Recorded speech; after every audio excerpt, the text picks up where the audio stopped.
So what Charlie Brower is trying to get at here is the different approaches to environmentalism, and again, this issue of charismatic megafauna that we discussed earlier. Um, the notion of sustainable has been in the American consciousness for about a generation, while it has been the cornerstone of Inupiat life for millennia. Again, this comes from Smith's piece, and again, this is really, I think, emblematic of notions of sustainability and how this term came into existence and how it's utilized and how it's thought about and what it actually means in terms of long-term sustainability and viability, both in an ecological and cultural sense. Bronin, who is a lawyer and anthropologist in Alaska, looks at climate-induced community relocations, creating an adaptive governance framework based in human rights doctrine. And so Bronin essentially utilizes human rights documents, the United Nations Declaration on Human Rights, the International Covenant on Social, Economic, and Cultural Rights, and the International Covenant on Civil and Political Rights. And she utilizes these along with the Declaration on the Rights of Indigenous Peoples and looks at this issue of what she calls climate migration or climigration. And she considers the impacts on indigenous communities through a human rights framework to look at these climate-induced relocations. So Shishmaref would potentially be one with increase in coastal erosion that are intensifying potentially with sea level rise, melting ice, as talked about in the film Losing Ground. The other issue here is in Kivalina, which is what she writes specifically about, and you can see a picture of it above here, as well as the coastal lines and predictions for where the shore will be over time. She documents some of the impacts that climate changes have had to date in the Arctic, again with particular emphasis on Nutok, also Kivalina. Nutok is a traditional Yupik Eskimo village, which is located close to the Bering Sea in far western Alaska. She notes that the limitations of the current U.S. governmental responses to disasters under things like FEMA, the Federal Emergency Management Act, and the agency, FEMA agency, which limit the ability to respond to a disaster that has yet to occur, rather than a sort of a slow-moving disaster or disaster in progress. And so she attempts in her piece here to develop an alternative means of coping with disasters by applying human rights law to this, what she views from her legal background as a legal issue. Now, anthropologists have focused on this issue of climate and adaptability and resilience in a number of different contexts, not merely the Arctic. I'm going to talk about 3 articles very quickly here at the end to give you a sense of some of the differences that anthropologists have talked about in terms of climate change, global change, and adaptation in particular local spaces.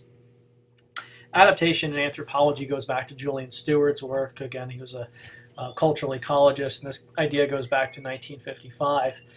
Adaptation can be thought about as a local response process that becomes encoded in the cultural sphere. This insight leads to the current discussion, which focuses on technologies and the elusive search for large-scale cookie-cutter solutions, so the silver bullet magic technological solution that is essentially going to solve the problem everywhere for all cultures and all peoples.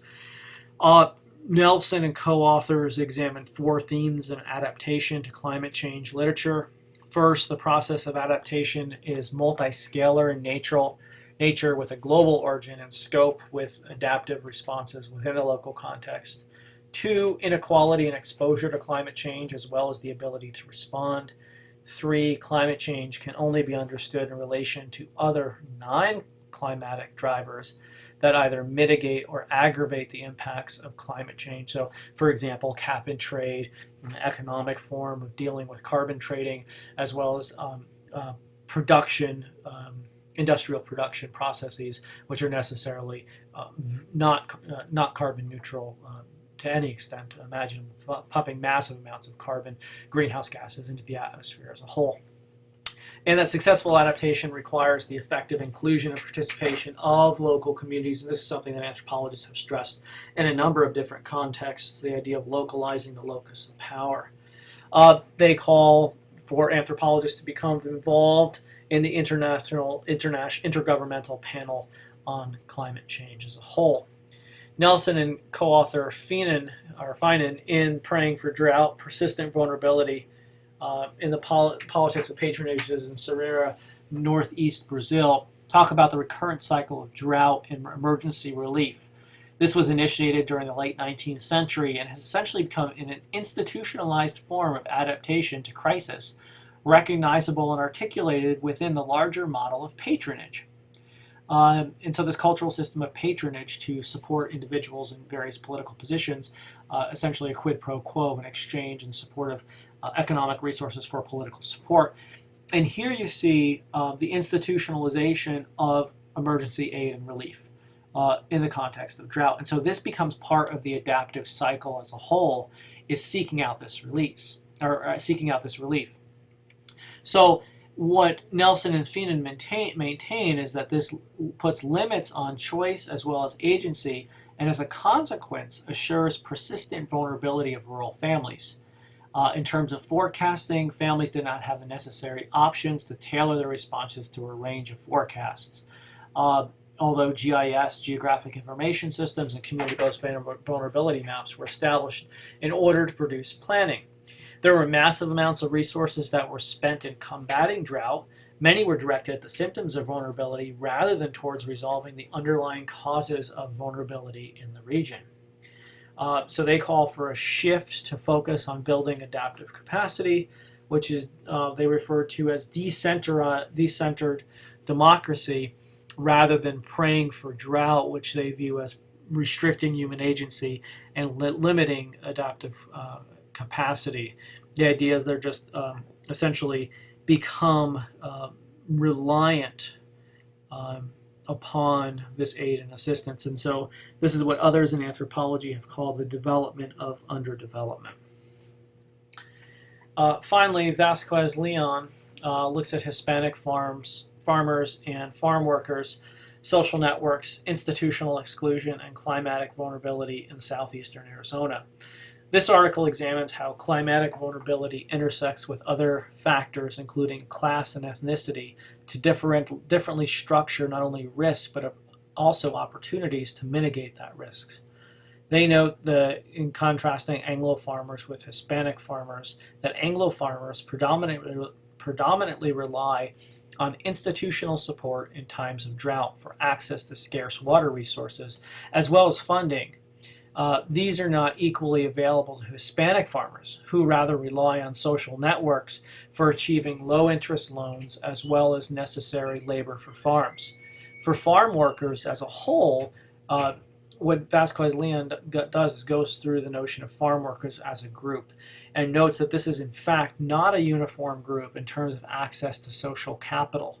Nevertheless, for the mestizo farm worker population, sharing information such as the occurrence of drought or frost in a given region can mitigate the impacts of climatic variability on livelihoods. In other words, if a crop has been wiped out, it wouldn't make much sense for massive numbers of migrant farm workers to move into an area to be doing this sort of work. Anglo farmers achieve success through a variety of historic and continued institutional support. They note that this is a result of their own skill in hard work, essentially, that has allowed them to achieve success, and in this way imply that being unsuccessful in farming is a result of somehow the personal failings of other farmers. And again, this is mapped onto notions of class, ethnicity, and race. So overall, these last couple pieces talk a little bit about adaptive capacity, resilience, adaptation, and the unequal structuring of risks in different populations.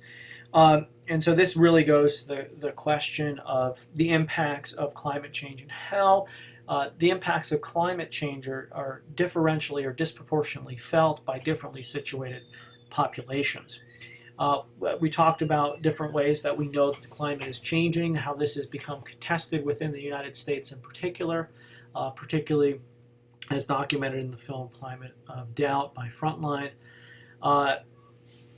and how polls have been shifting somewhat over the last few years, particularly in response to the essential attack on the science of climate change with introducing uncertainty and doubt.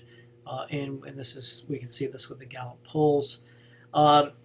We talked about some basic factors such as weather and climate and how those are different from one another. I gave one example from recent literature that illustrates, in fact, the science behind colder weather patterns over the winter of 2013.